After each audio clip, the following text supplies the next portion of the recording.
Ladies and gentlemen, please take your seats. The program will begin shortly. Thank you.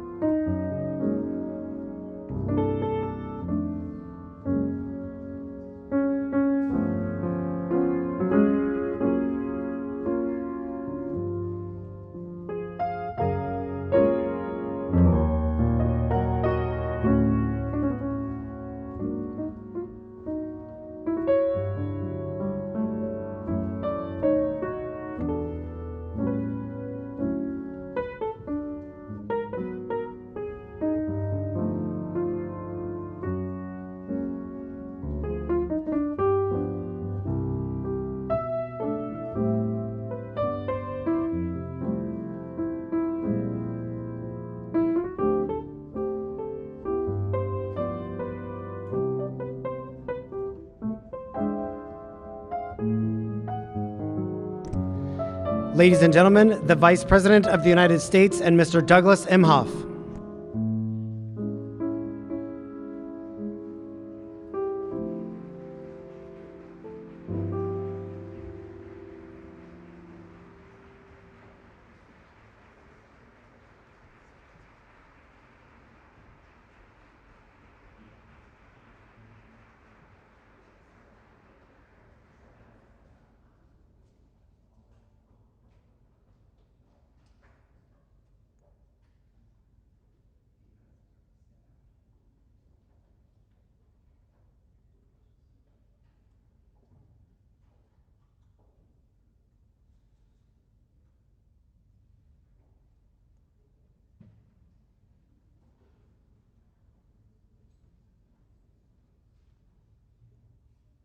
Ladies and gentlemen, the recipients of the Presidential Medal of Freedom, Simone Biles.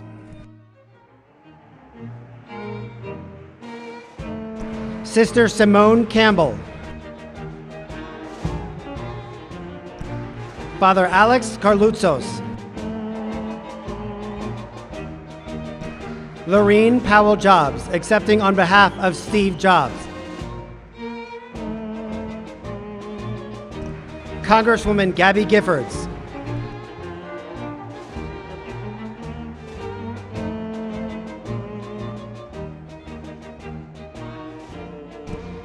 Kazir Khan.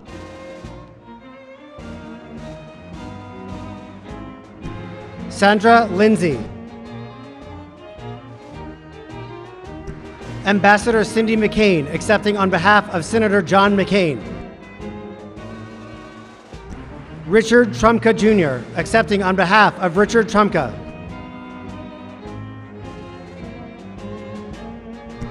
Megan Rapinoe.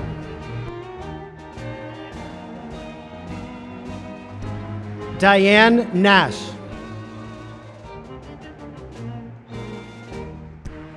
Dr. Julieta Garcia. Brigadier General Wilma Vaught.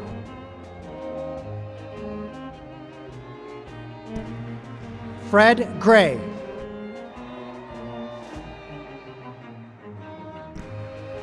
Ambassador Raul Izaguirre.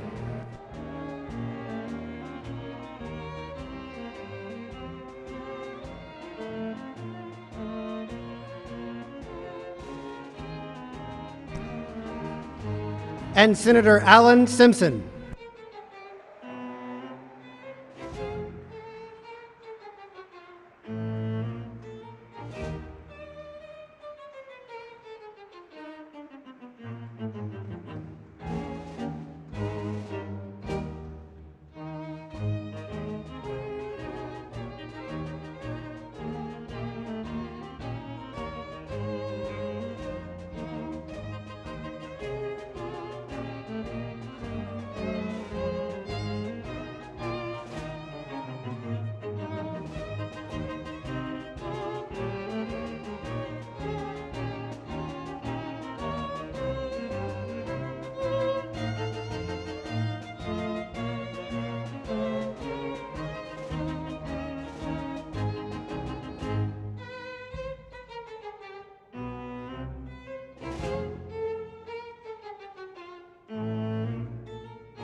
Ladies and gentlemen, the President of the United States.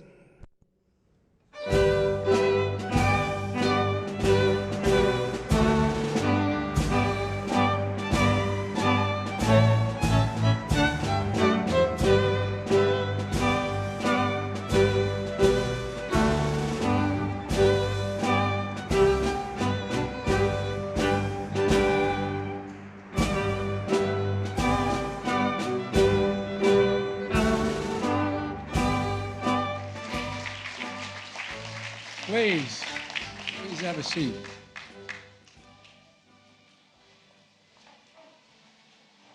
Good afternoon and welcome to the White House.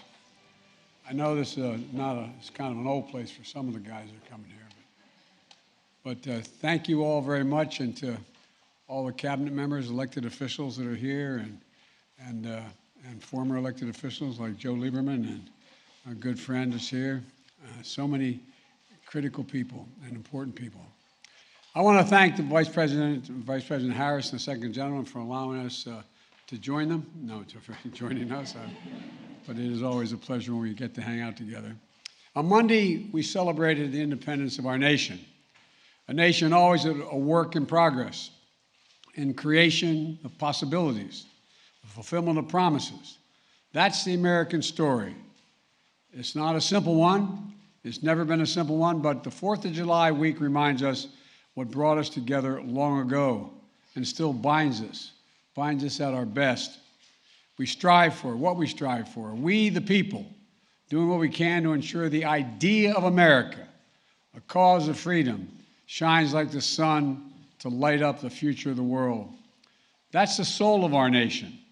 That's who we are as Americans. And that's what we see. An extraordinary group of Americans up here on this stage that I have the honor to recognize today with the Presidential Medal of Freedom, our nation's highest civilian award.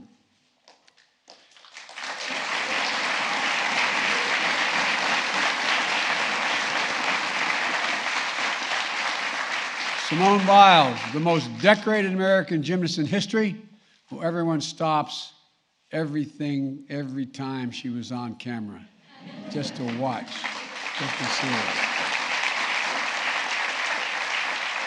When we see her compete, we see unmatched power and determination, grace and daring. A trailblazer and a role model. When she stands on the podium, we see what she is, absolute courage, to turn personal pain into greater purpose, to stand up and speak for those who cannot speak for themselves. Today, she adds to her medal count of 32. I know you're going to find room. 32 Olympic and World Championship medals. At age 25, the youngest person ever to receive the Medal of Freedom. The youngest ever.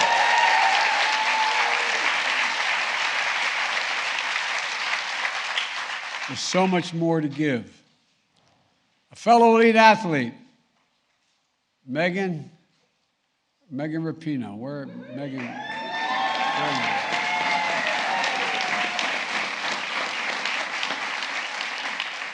you? Megan is one of the most accomplished soccer players and the first soccer player to receive the Medal of Freedom.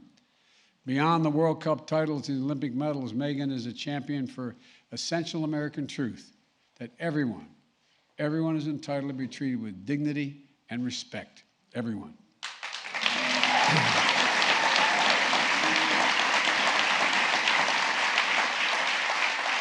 Along with her incredible teammates of the United States women's national team, and by the way, my son Hunter and daughter-in-law are here. His daughter was a great high school athlete, and she was so excited to be with you when you won the championship, and walking off the field. And we said hi to you. And she said, I was busy. So when she wins again, I hope when I see her, she'll say, I think I know that guy. Maybe? It depends. I think yes. Megan did something really consequential. She helped lead the change for perhaps the most important victory for anyone on her soccer team or any soccer team. Equal pay for women. Equal pay for all.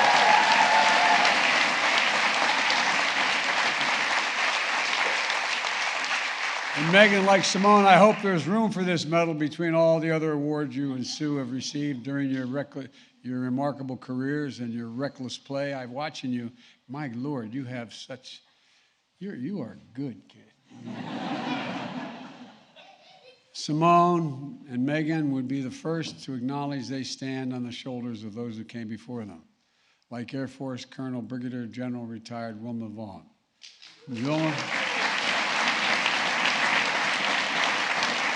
Wilma's one of the most decorated women ever to serve in the United States military. She enlisted in the 1950s because she wanted to be a leader. She did that and more, becoming the first woman in almost every leadership role she held in nearly 30 years in uniform, shattering conventions, shaping a new tradition of our military. And she couldn't stop after retirement. She led to the creation of the Women's Military Service for America Memorial and the Gateway of Arlington National Cemetery, the first museum of its kind, so that we may know and be inspired by not just her story, but by the stories of millions of women who served this nation in uniform.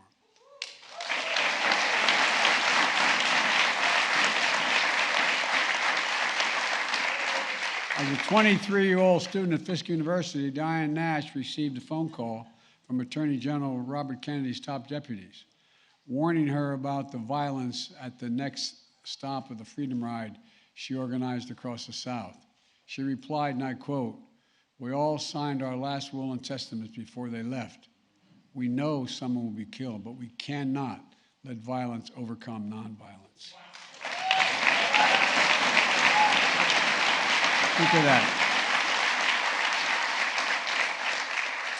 Unmistakable courage and unshakable courage and leadership, Diane Nash shaped some of the most important civil rights efforts in American history.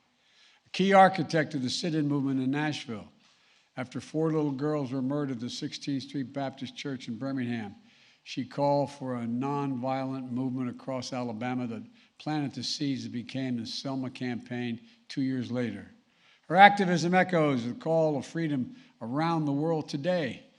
And yet, she is the first to say the medal is shared with hundreds of thousands of patriotic Americans who sacrificed so much for the cause of liberty and justice for all. And by the way, she asked me to make sure to add that because she didn't want to take all the credit herself.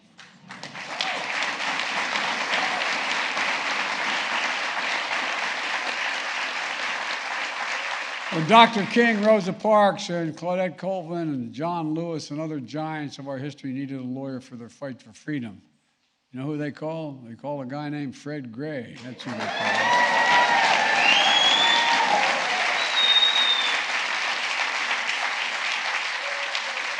One of the most important civil rights lawyers in our history. Fred's legal brilliance and strategy desegregated schools and secured the right to vote. He went on to be elected as one of the first African Americans to Alabama state legislature since Reconstruction. An ordained minister, he imbued a righteous calling that touched the soul of our nation. And at 91 years young, he's still practicing law. He's still...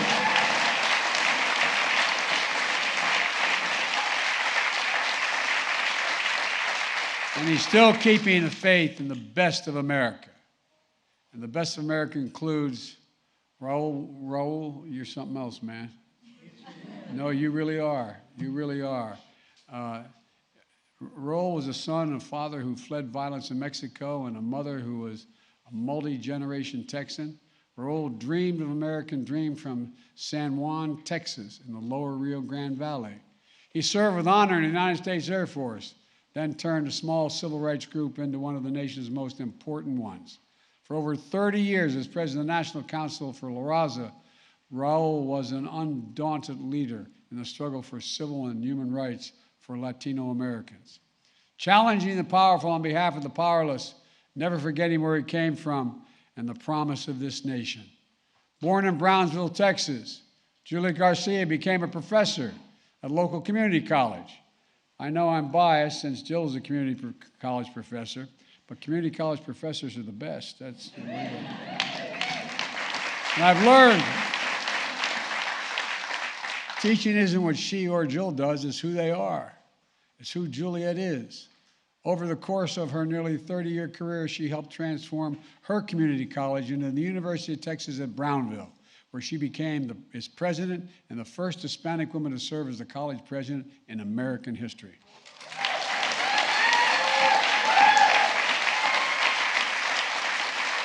Believing education is the cornerstone of our democracy, she created a culture of excellence, affirmation, and intellectual curiosity for generations of students, many of the first in their families to go to college, and who see their American dream through her and because of her. Other than my family, the biggest impact in my life were the nuns at Holy Rosary and St. Helena's schools, the Sisters of St. Joseph in Claymont, Delaware. You think I'm joking? I'm not. Nuns never forget a thing. Never. And by the way, I was doing Villanova's commencement, and one of my nuns from school was getting her doctorate degree. I presented it to her, and she said, "That was pretty good, Joe, but you said you instead of me at the time." They taught me in school, and they helped me. I used to stutter very badly. They gave me confidence. They gave me confidence that I could do anything. They really did. For so many people and for the nation, Sister Simone Campbell is a gift from God. And for the past 50 years, she embodied the belief in our church that faith without works is dead, and you will know me for what I do, and what you do the least of thee, you do unto me. That's Sister Simone. That's what she does. The nuns in the bus were simply remarkable. I wasn't going to do this. They told me not to. I'm going to do it anyway. I'm going to tell a story. I went over to see Pope Benedict in his last couple months. We didn't know at the time. And we had a long conversation. He's a great theologian, a very conservative theologian. And my avocation is theology. You come into my house, there's a whole wall on comparative theology. I know Alan's. And so we finished the conversation. He was very generous, and he put his hand across the desk and put it on my hand. He said, "Can I ask you a favor?" And then I was vice president, Mr. Vice President. I said, "Of course, Your Holiness." He said, "I'd like some advice. You have any advice for me?" I said, "It'd be presumptuous of me to give you advice, Your Holiness." He said, "No, really." And I smiled, and I said, "Well, one piece of advice." I said, "I'd go easy on the nuns. They're more popular than you are." The fact that 6 weeks later he retired, I don't know what anyone doing. But sister, your standing up was a big deal, a big, big deal. Becoming a lawyer to represent the poor and the left behind a decade ago as the nation was debating the Affordable Care Act and the values of our budgets, there she was, leading a group of nuns in a nationwide bus campaign to make the case, the moral case, that health care is a right in this country, not a privilege, and the obligation to help other people most in need. Compassionate and brave, humble and strong, today Sister Simone remains a beacon of light. She's the embodiment of a covenant of trust, hope, and progress of our nation. And I'm happy to call her my friend. Thank you, sister.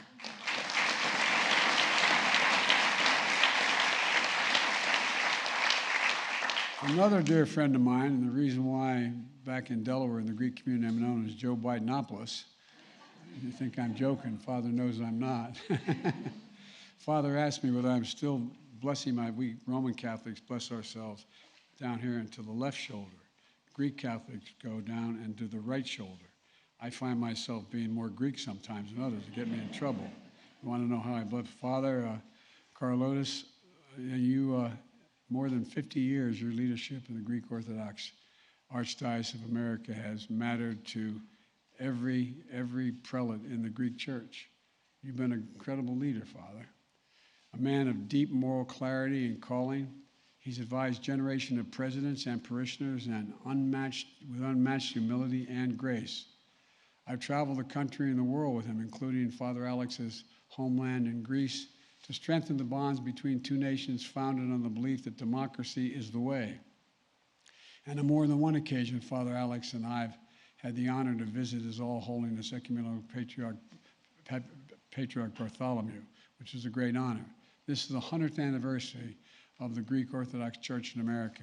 we honor one of the most dedicated leaders, my dear friend, Father Alex.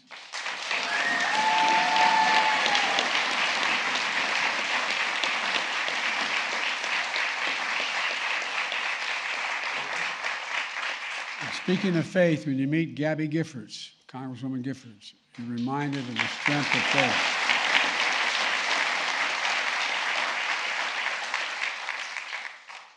And the power of public service. Elected by the people of her hometown in Tucson, Arizona, because they trusted her. They trusted her. They still trust her.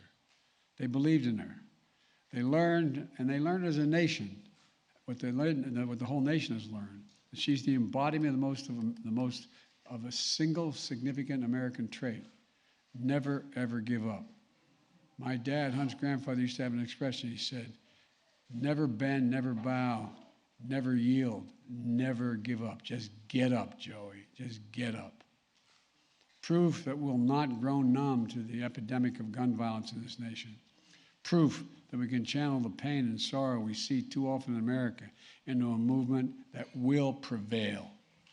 With her husband, the United States Senator Mark Kelly, who, by the way, was that astronaut you all remember. She is more consequential, I acknowledge, but they're helping power that movement. On Monday, we'll celebrate the most significant gun safety law in 30 years because of them and because of the families like theirs all across America. Gabby is one of the most courageous people I have ever known.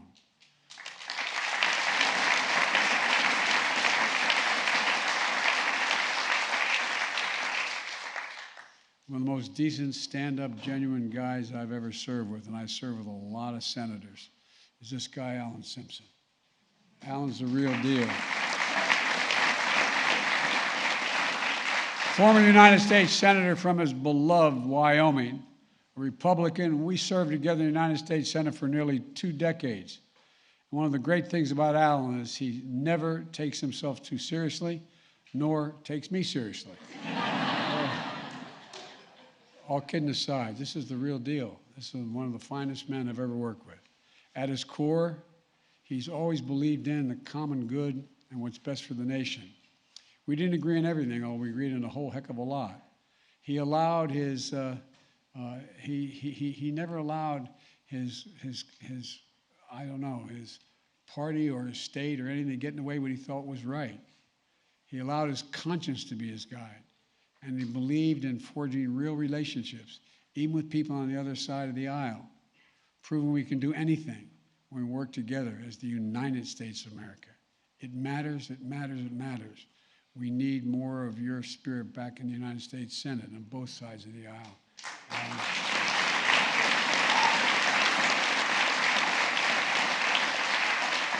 Just ask Khizr Khan, who studied the U.S. Constitution as a law student in Pakistan.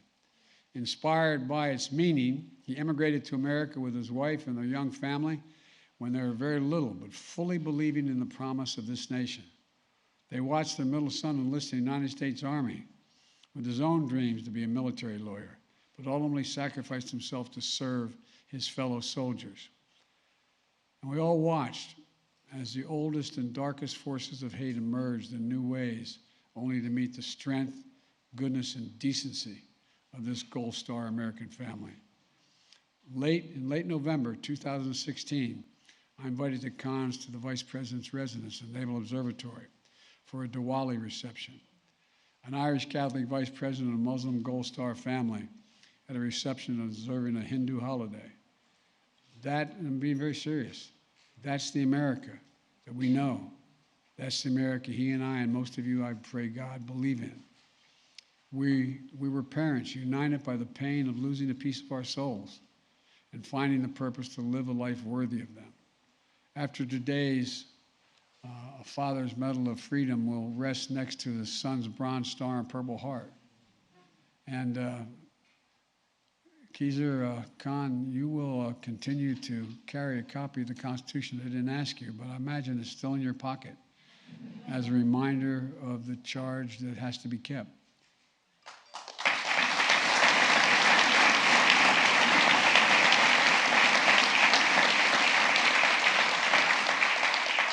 When she was 18 years old, Sandra Lindsay immigrated to Queens, New York from Jamaica to pursue her dream of becoming a nurse. As director of nursing and critical care at a hospital in Queens during the height of the pandemic, she poured her heart into helping patients fight for their lives and to keep their fellow nurses safe. And when the time came, she was the first person in America to get fully vaccinated outside of clinical trials. Sandra, as I told you before, if there's any angels in heaven, they're all nurses, male and female. No, for real. They really are. Many of you who have spent a lot of time in the hospital, as some of us have, you know. Doctors let you live. Nurses, male and female, make you want to live. Make you want to live. Sandra's vaccination card and hospital scrubs and badge are part of the Smithsonian National Museum of American History exhibit on COVID-19. Today, she receives our nation's highest civilian honor and deserves it.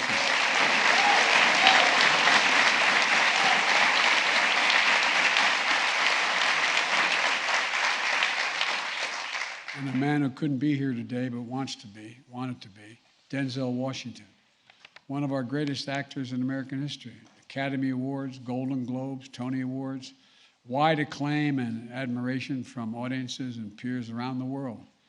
He couldn't be with us today, but I'll be giving him this award at a later date when he's able to get here. I'll now turn to the three medalists who are being awarded the medals posthumously. To the families, I know receiving this award on behalf of their loved one is bittersweet. It brings its honor, but it brings back everything, and it's hard.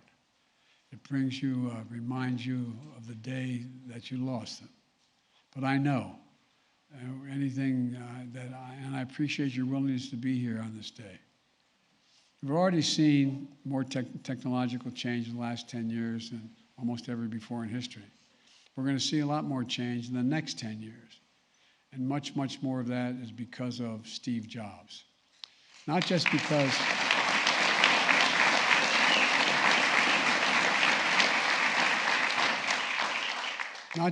of his innovations and inventions revolutionized personal computing and our way of life. It's for his embodiment of a core American character that he believed was within each of us. Character that get tested in setback and failure, character that's true in perseverance and daring, character defined by what we leave on this earth when our time comes. And what Steve left us is something special. Technology with the capacity to improve our lives in ways that haven't even yet been thought of. And the love of his family, Lorene Powell Jobs, and their children, who I had the great honor of working with when I was doing the Cancer Moonshot in the previous administration. They carry on this incredible legacy of doing big things, perhaps biggest of all, helping us end cancer as we know it, because it matters. It matters. It matters to people who need help is why they do it, and it mattered to Steve Jobs. Richard Trumka, he said about unions, quote, "We do America's work. No one did more work for American workers than he did." For Rich,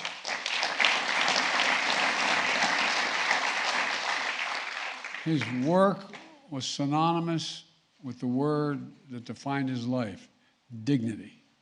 Dignity. Dignity that comes with a good paying job that builds a good and decent middle class life.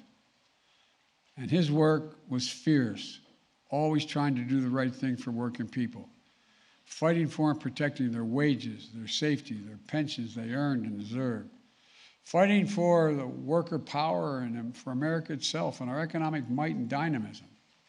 In more than 30 years of friendship, he's always honest, fair, and tough and trustworthy, the guy you want in your corner. In fact, I was in Cleveland yesterday, announcing one of the most significant actions to protect pensions for millions of workers and retirees in 50 years. Barbara, Rich Jr., and the family, we felt him there. We felt him there with us, and we talked about him, and we feel him here today. Rich Trumka was the American worker, was the American worker.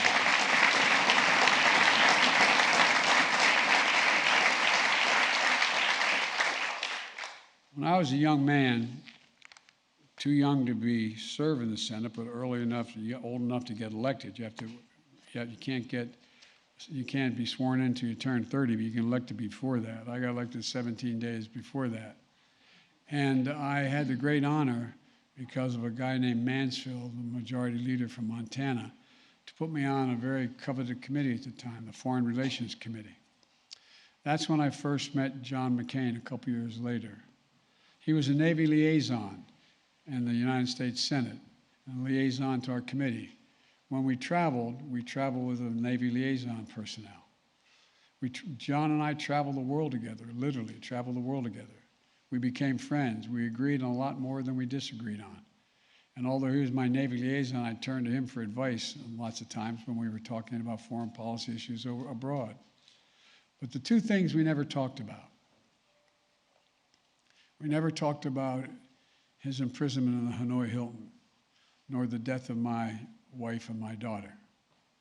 The pains were significantly different, but somehow we seemed to sort of understand one another. It was a long time ago. We both wanted to make things better for the country that we both loved, and that never wavered. In fact, I admit to my Democratic friends, I'm the guy that encouraged John to go home and run for office, for real, because I knew what incredible courage, intellect, and conscience he had. We used to argue like hell on the Senate floor, but then we'd go down and have lunch together afterwards, as you remember. We ran against each other, which I didn't like, on tickets to the highest office in the land. I was the candidate for vice president, he was the candidate for president. I never stopped admiring John, never said a negative thing about him in my life, because I knew his honor, his courage, and his commitment. That was John McCain. And the code he inherited from his family that served before him and is passed on to his brothers, sisters, children, grandchildren today. Cindy, Madam Ambassador, and the family, I'm honored you have to accept this medal on his behalf. As they say in the Senate, a point of personal privilege. I was John was staffing me on a trip to Asia in the late 70s. And we stopped in, there you are, we stopped in Hawaii. And Cindy, I think you were there on vacation. And you were talking to my wife, Jill. And John kept looking at her. and he talked about her. So Jill and I did something which was a little presumptuous. We made sure they introduced one another. He still owes me. I think it's the best thing we ever did for John. The very best.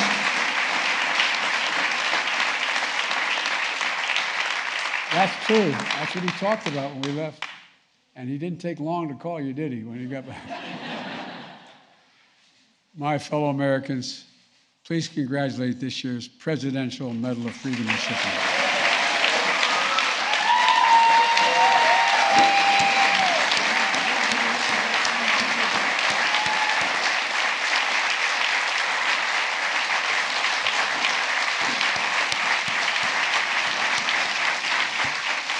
Now I'm going to ask the military aide to read the rest of the citations as we present the medals. Please be seated.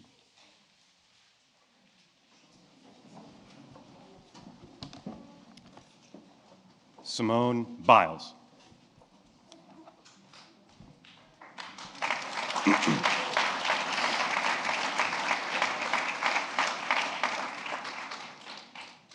Overcoming great odds, Simone Biles is the most decorated American gymnast in history. A former foster child who became a once-in-a-generation athlete, transforming her sport with artistry and degrees of difficulty that reimagine what is possible. With absolute courage and honesty, she expands the legacy of our greatest champions who challenge the powerful and speak up for justice and the wellness of body and mind. Leaning on faith in God and family, Simone Biles is an inspiring symbol of strength, grace, and pride in those three letters, USA.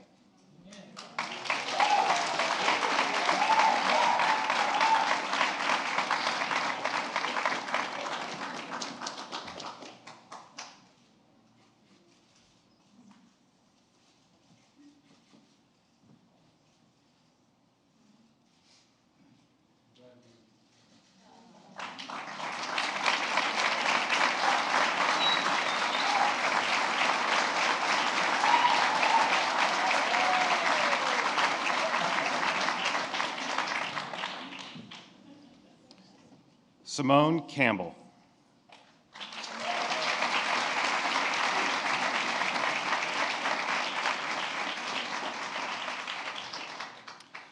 Inspired by nuns in Catholic school, Sister Simone Campbell has dedicated her life to the suffering and the searching. For nearly 50 years as a nun and an attorney, she has led organizations that provide free legal services to the poor and advocate for workers and immigrants. Her moral courage helped pass the Affordable Care Act and guide the Nuns on a Bus tour across America to protect the impoverished. With humility and fearlessness, Sister Simone embodies the blessing of faith in God and our obligations to one another as fellow Americans.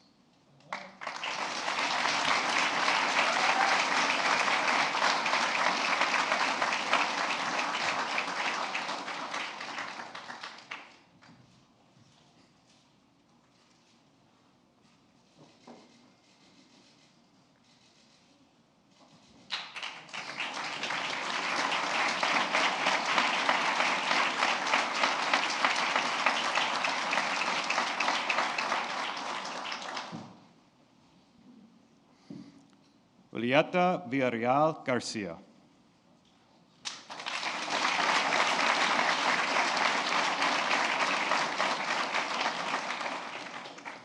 Born in a Texas border town, Dr. Julieta Garcia became the first in her family to graduate from college and the first Mexican-American woman to lead an American college or university.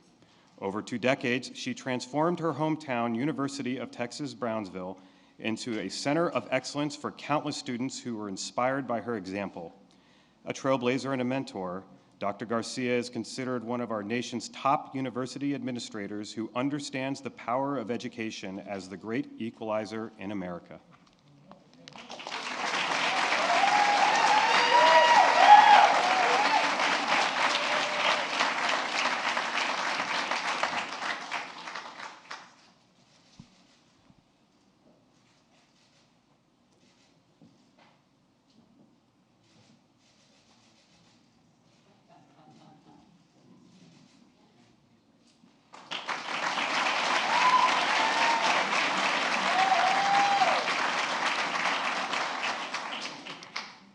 Gabrielle Giffords.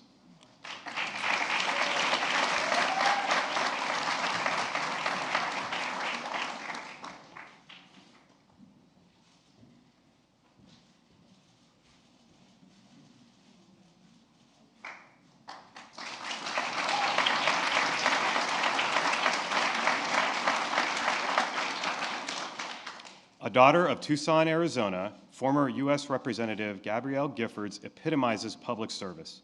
Voters elected her 5 times to state and federal office. Even after that January day in 2011 that shocked our nation's conscience, she summoned the courage to keep serving. She learned to walk, speak, and write again. With the support of her husband, U.S. Senator Mark Kelly, she turned pain into purpose as one of the most powerful voices working to end gun violence in America. Because of her, lives will be saved and America will be safer.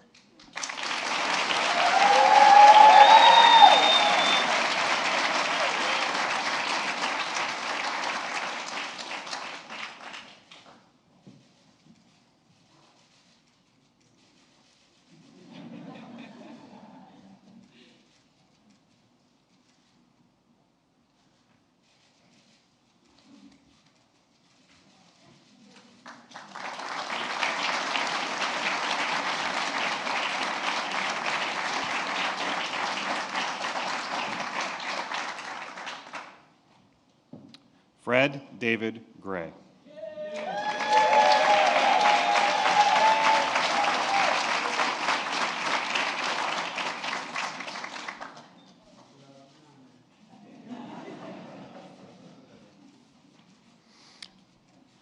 When Rosa Parks refused to move to the back of the bus, Fred Gray represented her in front of the courtroom, just as he did for Martin Luther King Jr. and countless marchers for justice.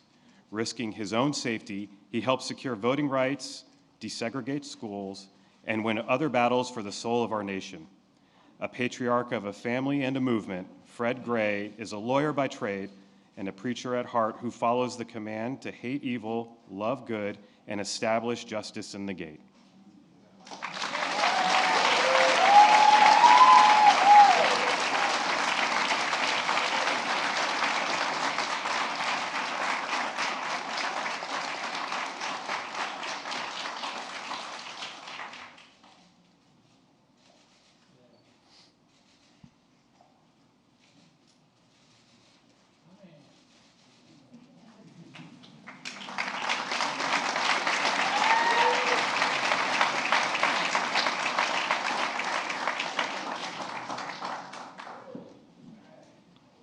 Lorene Powell Jobs, accepting on behalf of Steve Jobs.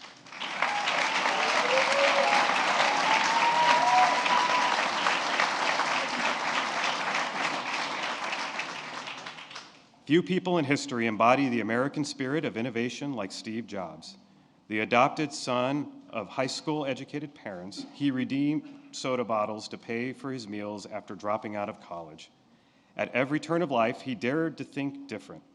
As the co-founder of Apple, he created one of the most important companies in history, bringing computing into homes and phones and revolutionizing our way of life.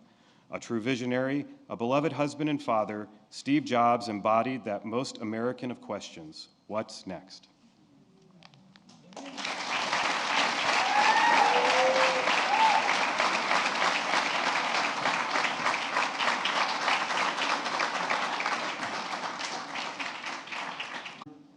Carlustas.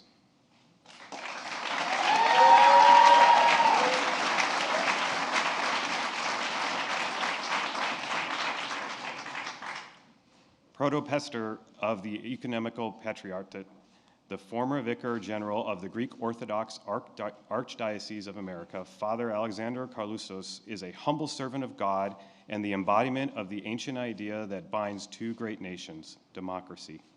Through more than 50 years of service with moral clarity, love of family, and pride in the Greek-American community, the man known simply as Father Alex to presidents and parishioners alike inspires us to believe in the power of we, the people.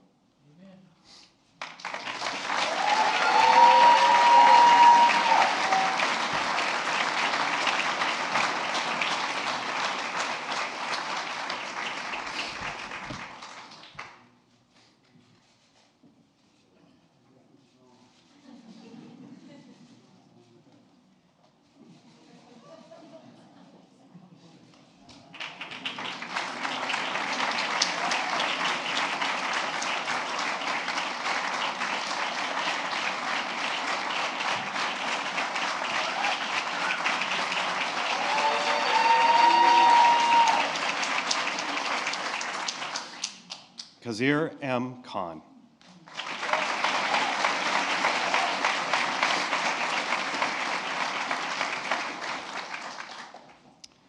A son of farmers in Pakistan, Kazir Khan studied law, inspired by the U.S. Constitution. He met and married a college classmate, Ghazala, and together they immigrated to America. A brilliant lawyer, he watched their three sons follow their American dreams, including their middle son, Army Captain Humayun Khan, who enlisted during college and paid the ultimate sacrifice in Iraq.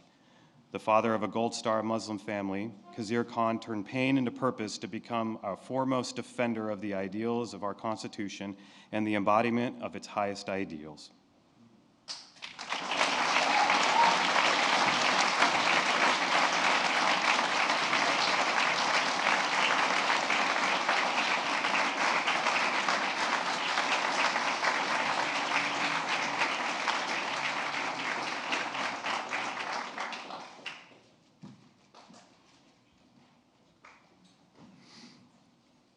Sandra Liza Lindsay.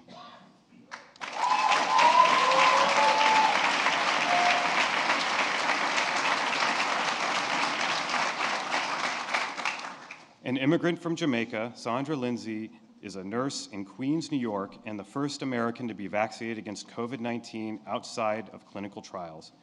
At the height of the pandemic, she directed a team of nurses as they worked tirelessly to save patients while risking their own lives. When the COVID-19 vaccine became available, she was a ray of light in our nation's dark hour and continues to champion vaccinations and mental health for healthcare workers. She represents the best of America.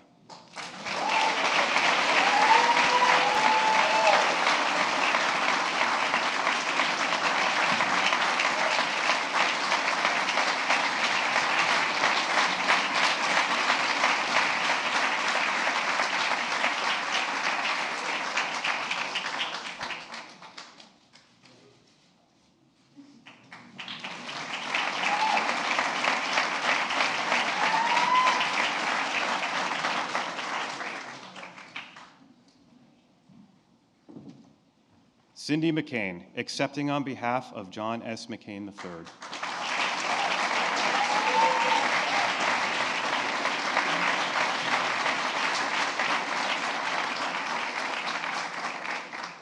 John McCain was a giant among Americans from a family of patriots, a genuine hero who endured unspeakable torture as a prisoner in the war in Vietnam, a true public servant elected twice to the U.S. House of Representatives and 6 times to the U.S. Senate by the people of Arizona, and nominated for the presidency by the Republican Party.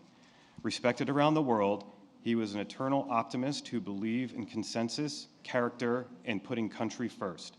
His legacy continues to challenge us to cherish integrity and serve with courage and conviction.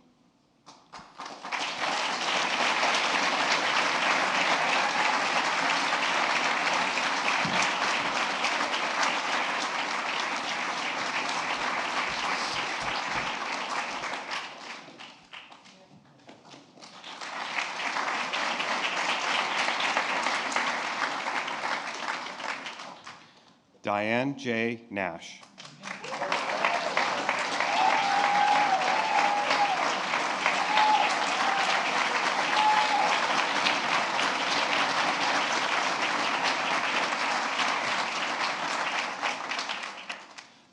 A fearless leader of the Freedom Rides and Nashville sit-in movements, Diane Nash was a fierce light in darkness.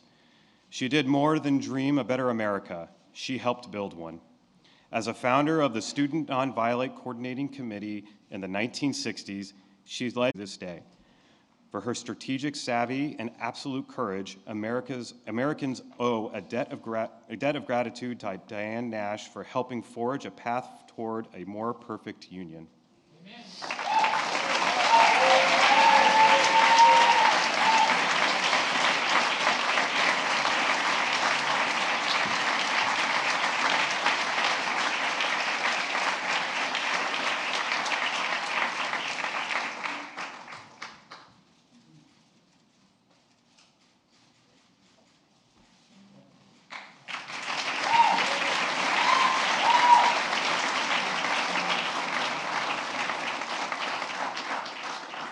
Megan Rapinoe.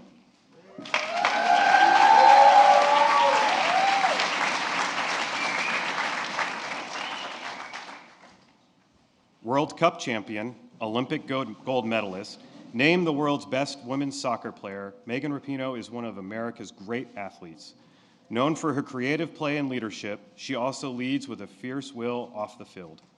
A champion protecting the rights of fellow LGBTQI+ Americans. A leader on the U.S. women's soccer national team, perhaps the most dominant of any team in any sport in their successful fight for equal pay.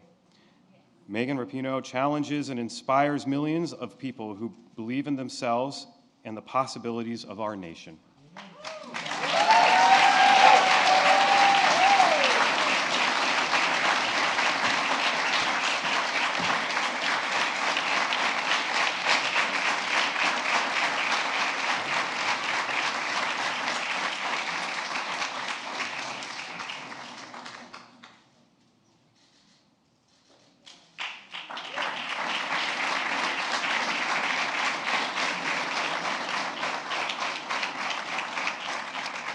Alan K. Simpson.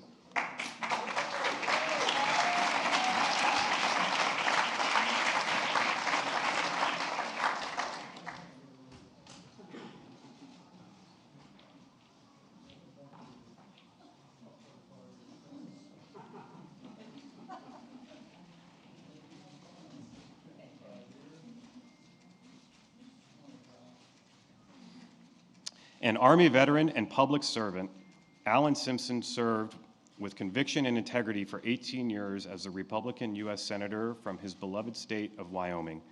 Despite increasing polarization, he brought people together with wit and wisdom to make progress and find common ground. Never afraid to stand up for what he felt was right, he worked on pressing issues like campaign finance reform and marriage equality. Alan Simpson exemplifies our national ideas of civil discourse, responsible governance, and public service.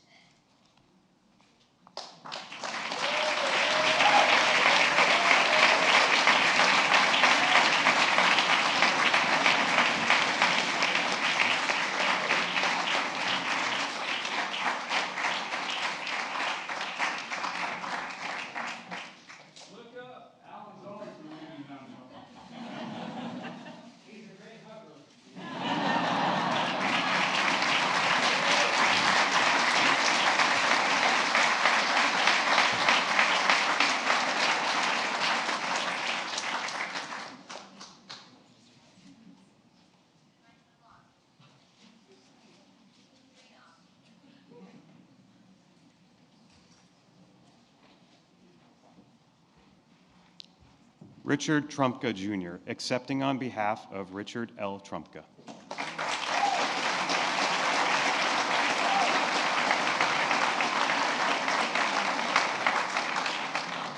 The son of a coal miner, Richard Trumpka followed his father into the mines to later become the president of the United Mine Workers and president of the AFL-CIO. He never forgot where he came from and always fought for the dignity of working people. He built worker power by speaking truth to power, knowing that the middle class built America and unions built the middle class. No one did more in the last half century to build unions than Richard Trumpka did. A beloved husband, father, and grandfather, he was the American worker.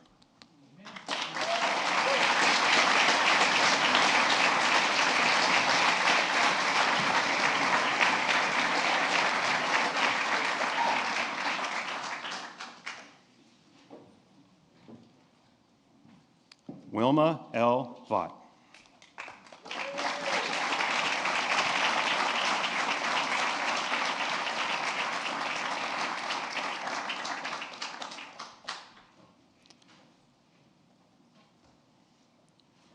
Retired Air Force Brigadier General Wilma Vaught is one of the most decorated women in the history of the United States military.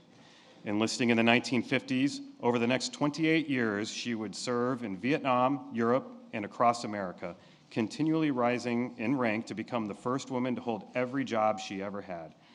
She was awarded the Legion of Merit, Bronze Star, and more. In retirement, she spearheaded the nation's first major national memorial honoring the nearly 3 million women who have served in uniform, further cementing her place in American history.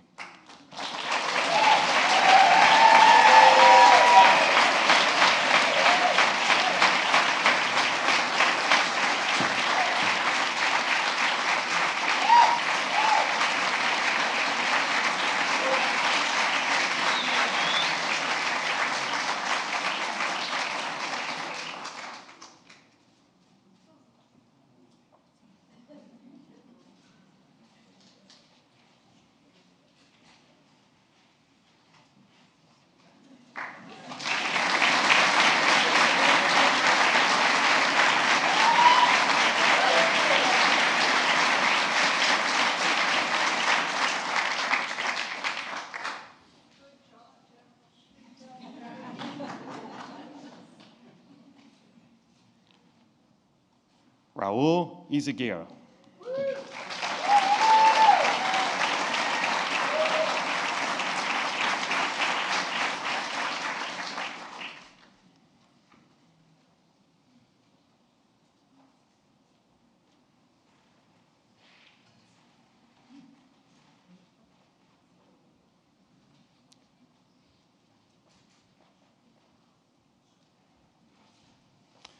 Born to a Mexican-American family in the San Juan Valley, Raul Izaguirre saw a better world beyond a life in segregated South Texas.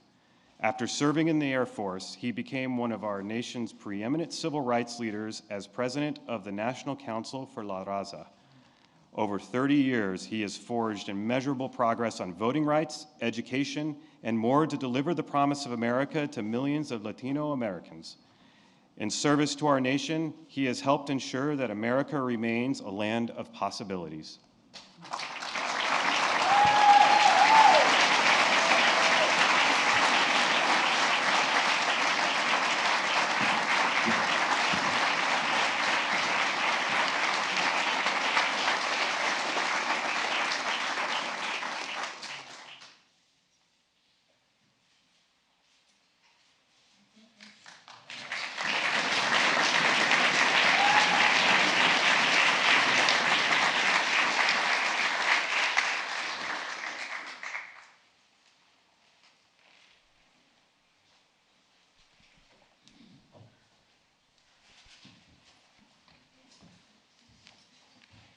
This is America.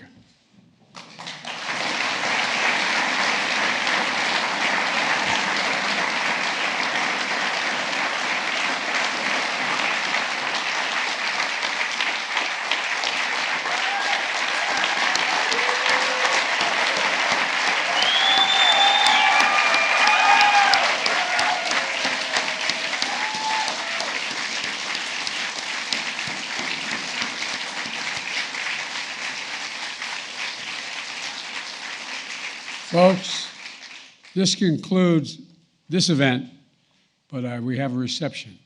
I hope you'll stay and enjoy it. Again, thank you, thank you, thank you all. Ladies and gentlemen, please remain in your seats as the President, Vice President, Second Gentleman, and medalists depart the East Room. Thank you.